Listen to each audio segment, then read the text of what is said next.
A different history of Byzantium. One afternoon in 2002, two workmen knocked on my office door in King's College, London. They were doing repairs to the old buildings and had often passed my door with its notice, Professor of Byzantine History. Together, they decided to stop by and ask me, what is Byzantine history? They thought it had something to do with Turkey. And so I found myself trying to explain briefly what Byzantine history is to two serious builders in hard hats and heavy boots. Many years of teaching had not prepared me for this. I tried to sum up a lifetime of study in a 10-minute visit. They thanked me warmly, said how curious it was, this Byzantium, and asked why didn't I write about it for them. For someone dedicated to publishing on Byzantium, I felt like projecting, but of course I knew what they meant. Endless books are written on Byzantine history, too many to count and most too long to read.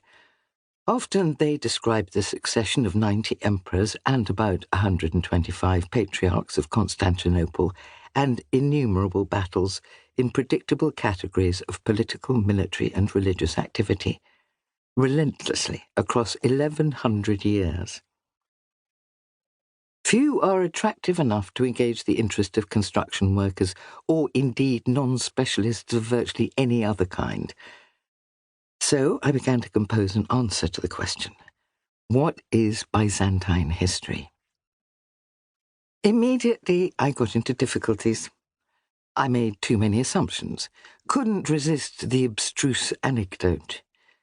But I had always prided myself on being able to make Byzantine history interesting to audiences unfamiliar with it.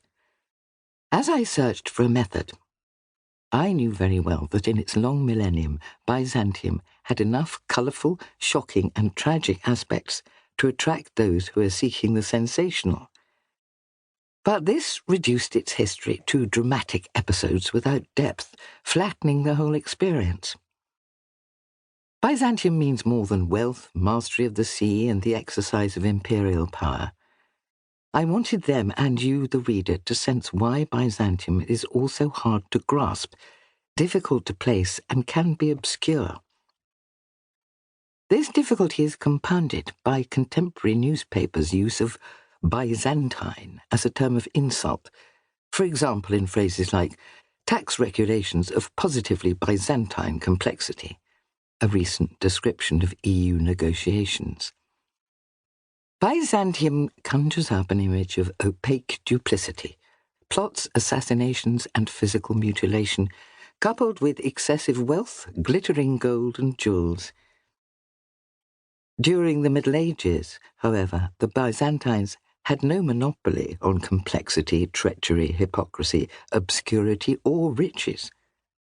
They produced a large number of intelligent leaders, brilliant military generals and innovative theologians who are much maligned and libelled by such Byzantine stereotypes.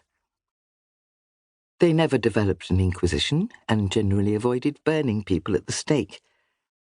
But there is a mystery associated with this lost world, which is hard to define, partly because it does not have a modern air.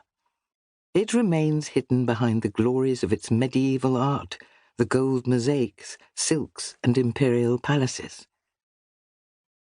To explain my appreciation of Byzantium, in this book I aim to set out its most significant high points as clearly and compellingly as I can, to reveal the structures and mentalities which sustained it.